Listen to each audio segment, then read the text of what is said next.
Bounty killer has sent a warning to equal rights singer Ishawna. The veteran dancehall artist and former Down Sound Records singer are booked for the same event on May 23 in Portland, and Killer says he doesn't want Ishawna to perform her new raunchy single, Equal Rights. On Wednesday, the Warlord shared the flyer for the event, saying if Ishawna sings her new track which glorifies men performing oral sex in his presence, he won't be taking any more shows she's on.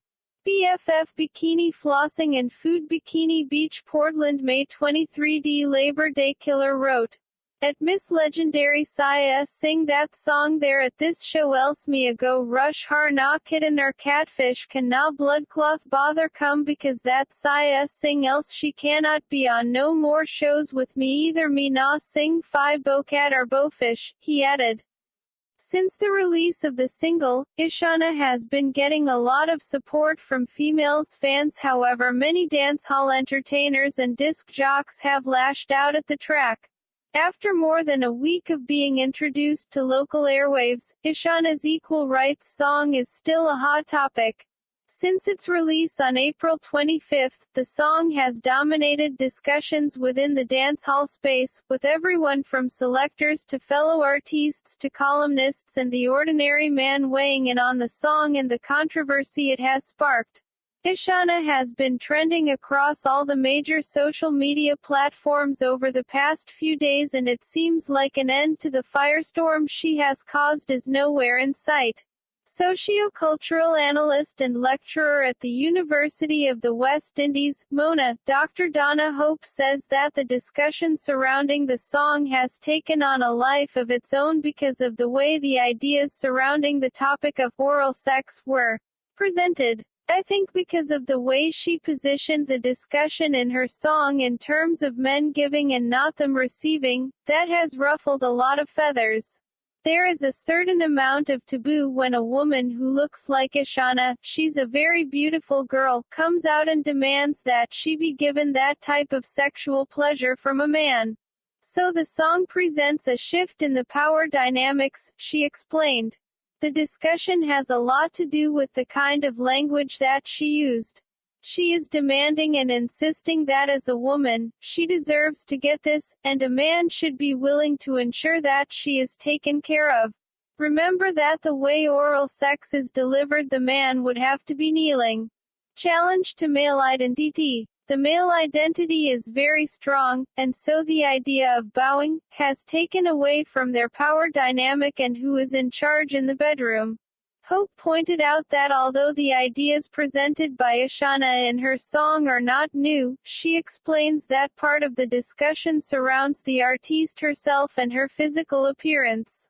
When women sing about giving it to men, they are subjecting themselves in a way that would be acceptable, and so women singing about giving it to men is fine because men are still in a dominant position. What Ishawna did was turn this thing over on its head, ripping away that power and being very vocal about it, she explained.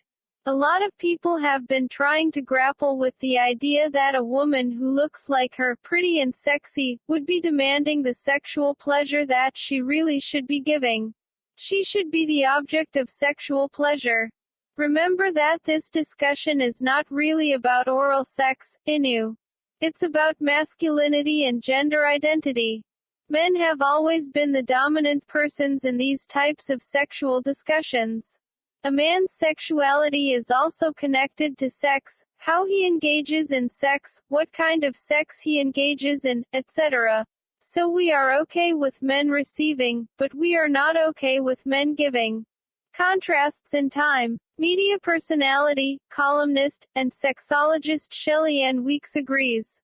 Using Cecile as an example, Weeks pointed out that although women have expressed their feelings about the oral sex issue before, the backlash with Ishawna has been amplified mainly because of the support it has been receiving from women. The song a get attention, it hot. So regardless of how you feel about the topic, you are hearing the song, and so it is sparking the conversation, and a lot of women are coming out and saying, of course, Anu want to be the ones to get all the pleasure and we get what? Weeks said, explaining that the shift in power when it comes to who now controls the sex talk is what is really causing the uproar. Women are becoming a lot more vocal, and that adds to the fact that men are talking about it and say, what is Ishawna go stir up, because now they are forced to have a conversation they've ignored for so long and even dismissed by saying, bad men don't bow, so the fact that they, the men, are forced to have this conversation is uncomfortable.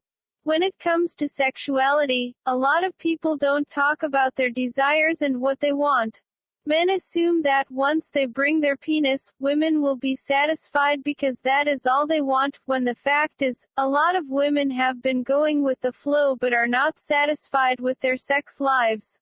Both Weeks and Hope pointed out that the backlash women have been receiving over the years and the fear men have of being stigmatized by coming out as a bocat will soon be a thing of the past, as the conversations surrounding sex and issues that seemed taboo are changing. I think things will eventually change because the conversations have already started to change. Once upon a time, bowing full stop was out, nobody not supposed to bow. But now men are openly saying, this blow-job thing is actually quite nice, and so I think the conversation will change over time, Weeks said. Shabba Ranks has a song called Dem Bow, 1990. If you listen to that song, all forms of sexual pleasure that were not about a man lying on top of a woman were taboo. A man getting oral sex was wrong, a man giving it was wrong, anal sex was wrong, etc., Hope expressed. The discussions evolved from nothing at all except a man and a woman lying down to where you have discussions about men receiving the pleasure and demi turning over. These are the times that we are now living in. We are now okay with men receiving publicly, but we are not okay with men giving. I believe that we will evolve with how repressive we are about certain things, but that will take time. Bounty Killer has sent a warning to equal rights singer Ishawna. The veteran dancehall artist and former Down Sound Records singer are booked for the same event on May 23 in Portland, and Killer says he doesn't want Ishawna to perform her new raunchy single, Equal Rights. On Wednesday, the Warlord shared the flyer for the event,